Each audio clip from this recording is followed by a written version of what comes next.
Когда мы слышим о Коране, у многих возникает образ древней религиозной книги, полной строгих правил и ритуалов. Но если отбросить предубеждения, Коран — это прежде всего глубокий философский и духовный текст, который отвечает на вечные вопросы. В чем смысл жизни? Что такое добро и зло?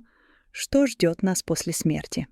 Представьте, что вы получили очень длинное и подробное письмо от мудрого Создателя, адресованное всему человечеству. В нем есть и история, и философия, и практические советы по жизни, и предупреждения, и слова утешения. Это и есть Коран для мусульман. Этот видеоматериал для тех, кто хочет понять основы ислама, его ценности и послания, не углубляясь в религиозные практики. Будем говорить простыми словами, с примерами и историческим контекстом. Так что же такое Коран?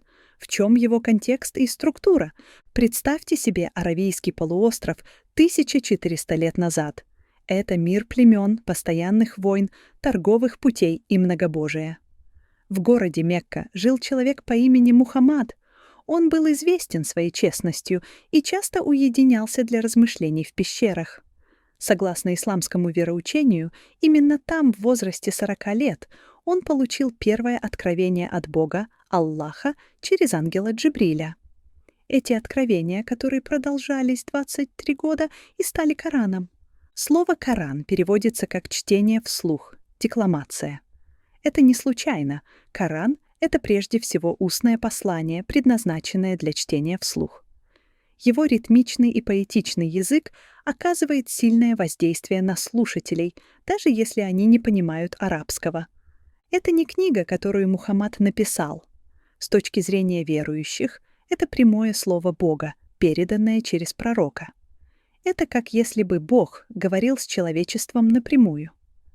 Главная идея Корана заключается в единобожии — таухид. Это центральная и самая важная тема. Коран категорически отрицает многобожие и призывает к вере в одного единственного Бога. Представьте, что у вас есть один Создатель, который установил законы мироздания — физические, моральные, духовные. Поклоняться кому-то или чему-то еще — все равно, что верить, что у вашего телефона несколько главных производителей. Это логически несостоятельно. Бог в Коране милосердный, милостивый, всезнающий, но в то же время справедливый и требовательный. Самая часто произносимая фраза в исламе «Бисмилляхир рахманир рахим» — «Во имя Аллаха, милостивого, милосердного». Эти два качества, милость и милосердие, упоминаются чаще всего. Коран постоянно призывает людей использовать свой разум, наблюдать за миром и делать выводы. Текст не говорит «просто верьте», а говорит «посмотрите на небо, как оно прекрасно и упорядоченно». Подумайте, как растет ребенок в утробе матери. Размышляйте над сменой дня и ночи. Все это называется аяты, не только стихи Корана, но и знамения Бога в окружающем мире. Часто можно встретить цитату: «Воистину, в смене ночи и дня, в том, что Аллах сотворил на небесах и на земле, заключены знамения для людей богобоязненных». Моральный кодекс и отношения между людьми в Коране — это практическое руководство по этике. Он устанавливает правила, которые должны создать справедливое и милосердное общество. Справедливость — это еще одна из высших ценностей. Она должна торжествовать даже по отношению к врагам. Цитата из первоисточника. «А те, которые уверовали.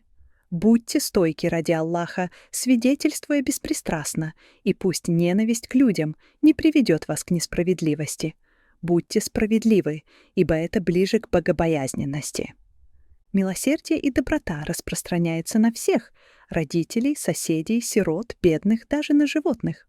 До ислама в Аравии рождение девочки часто считалось позором, практиковалось закапывание дочерей живьем.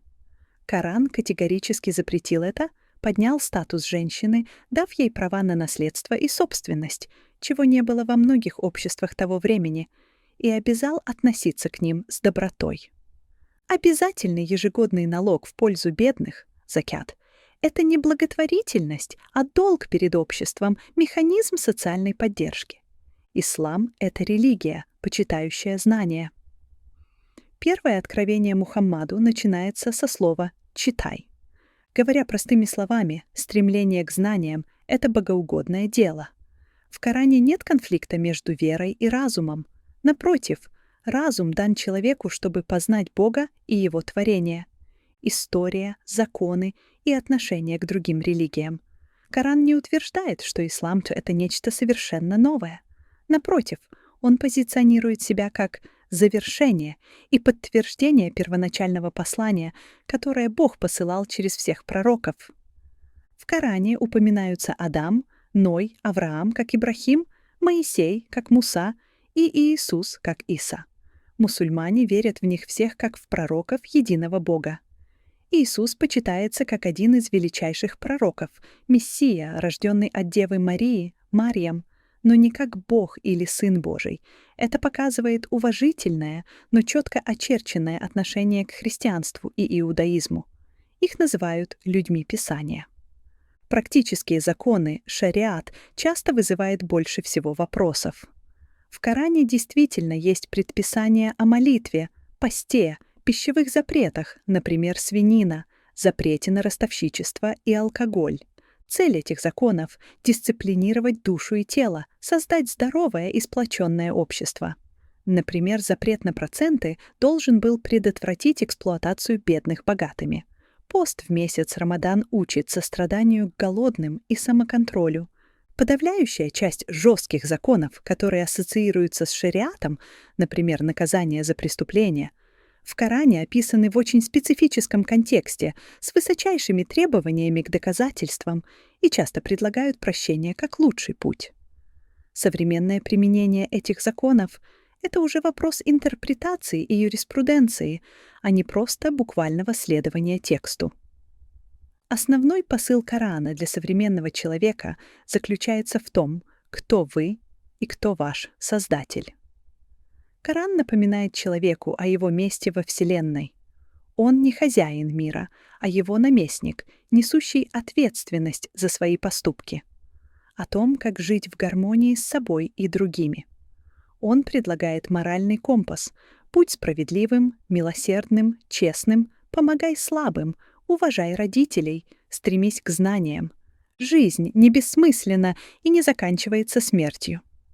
За свои усилия, добрые дела и стойкость перед лицом трудностей человек получит справедливое воздаяние в будущей жизни.